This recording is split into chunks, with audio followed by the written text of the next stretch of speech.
If you've been feeling overwhelmed with anxiety lately, try listening to a guided meditation on the Meditation for Anxiety podcast. Meditation is a proven, natural way to help you calm down and dissolve stress so you can feel lighter and happier. So subscribe for free today to the Meditation for Anxiety podcast by searching for Meditation for Anxiety on your favorite podcast player. This is Optimal Finance Daily, episode 2509. What is a penny stock? By Jeff Rose of GoodFinancialSense.com. And I'm your host and personal finance enthusiast, Diana Merriam. Now let's get right to today's post as we optimize your life. What is a penny stock? By Jeff Rose of GoodFinancialSense.com.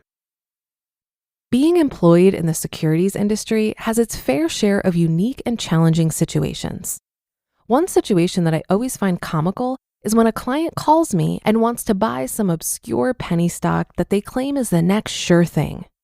Each time this occurs, it never fails that the stock is some random recommendation from the client's broker's barber's son-in-law who guarantees the stock is getting ready to take off. Every time this occurs, I always sigh to myself and think, sure it is. Before you go out and try to strike gold, let's find out what a penny stock really is and what risks they have. Pennies on dollars. One would think that a penny stock would cost only pennies, right? Well, not quite. Actually, to qualify as a penny stock, the stock price will be less than $5. Here are a few other characteristics of a penny stock. They're not traded on any exchange or the NASDAQ. The company has not met financial standards of listed equity companies. And again, they're priced less than $5. Why are penny stocks risky? Many investors are attracted to penny stocks because of the buying power. You can buy lots of shares without a lot of money and potential payoff. The key word is potential, or better translated as not likely. What makes penny stocks so risky is their lack of liquidity. Penny stocks are not traded on the major exchanges, like the New York Stock Exchange or NASDAQ, and are traded on over-the-counter bulletin board, OTCBB, or the pink sheets. The listing requirements of these are far less stringent than the major exchanges. So many of these companies don't have to have as detailed reporting as their publicly traded counterparts. All these factors combined are what make penny stocks that much more risky. Liquidity is an issue. Since these stocks are more thinly traded, it can be hard to find a buyer if you hold the stock. And just because the stock may list for a certain price doesn't mean that there's a buyer out there. Think trying to sell a Barry Bonds rookie card for what the pricing guide lists it for. Chances are you're not going to find a buyer. Beware of penny stock scams.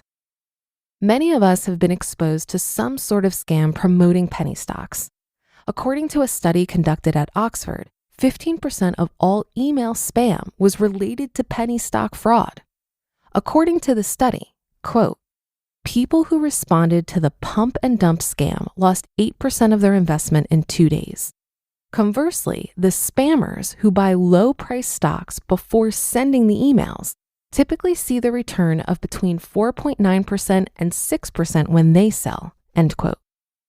The most common penny stock fraud is the pump and dump. A small group of speculators will accumulate a large number of shares in a penny stock. Once their positions are in place, they'll release positive financial propaganda, news so unexpected and titillating it can drastically affect people's perception of the stock. The intent is to get small-time investors to start trading irrationally. The news is almost always false, but before this is discovered, the price of the stock often skyrockets and the original speculators exit with large profits. Over the years, I've received countless solicitations at work from cold calling boiler room types trying to get me to take a look at a hot stock so that I would call my clients about it. It never failed that this next supposed gold mine was some thinly traded penny stock that was going anywhere but up. Here's a sample email I just received trying to convince me to buy the next hot stock. FYI, I changed the symbol to protect you from rushing off and buying it. ABCD Energy Corp. Symbol, ABCD. Trading, 32 cents. ABCD Energy Corp is an oil and gas exploration and development company based in Denver, Colorado, with a focus on Wyoming. Using a geology-based methodology, the U.S. Geological Survey estimate a mean of 2.4 trillion cubic feet of undiscovered natural gas and a mean of 41 million barrels of undiscovered oil in the Wild River Basin province of Wyoming. ABCD Energy Corp has acquired 75% working interest in the Diamond Springs prospect located within this prolific area. The company's shares are publicly traded on the OTCBB under the ticker symbol ABCD. Get in before the word hits the street. Another example of a scam that I and another blogger, Mrs. Micah, both experienced was receiving a fax at work involving penny stocks. The fax is made to somebody else's attention, and you're led to believe by the scammers that you've been on the receiving end of some inside information by mistake. They're hoping that you'll go out and buy the stock and tell all your friends to buy it too. If you get a similar fax at work, don't call your stockbroker or think about logging into your online brokerage account to buy it. Head to the shredder and save yourself the trouble and money. You just listened to the post titled, "What is a Penny Stock?" by Jeff Rose of GoodFinancialSense.com. Labor strikes, climate change, your beat up office printer. What do they all have in common? Come on, it's about the money. Economics is everywhere and everything, fueling our lives, even where we least expect it. If you're a fan of Optimal Finance Daily and are curious to learn something new and exciting about economics every week, I recommend you listen to the Planet Money podcast from NPR. Planet Money is a different kind of world where the complex economy actually makes sense. Listeners can learn, laugh, and be entertained. And in addition, I find it to be really educational. Money can be confusing, and Planet Money is great at providing straightforward explanations for how money is really moving in ways we're usually kept in the dark about. The Planet Money team lives to tell a good story in around 30 minutes. It's econ for the rest of us. Tune in to Planet Money every week for entertaining stories and insights about how money shapes our world, stories that can't be found anywhere else.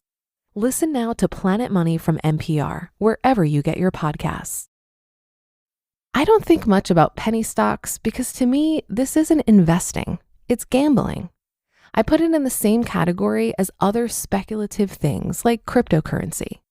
It preys on the emotions of greed and fear of missing out. And don't get me wrong, gambling can be fun, but I think we need to put it into perspective. We need to ask ourselves, what is our goal in participating? For me, when I invest my money in low-fee total market index funds, my goal is to build long-term wealth. I recognize that the volatility of the stock market will cause my investments to fluctuate in the short term, but over the long term, the stock market always goes up. However, if I walk into a casino, my goal isn't to build wealth, it's to have fun. I recognize that more likely than not, I'm probably going to lose money, so I'm not going to risk too much of it. Investing used to really intimidate me because I confused it with gambling.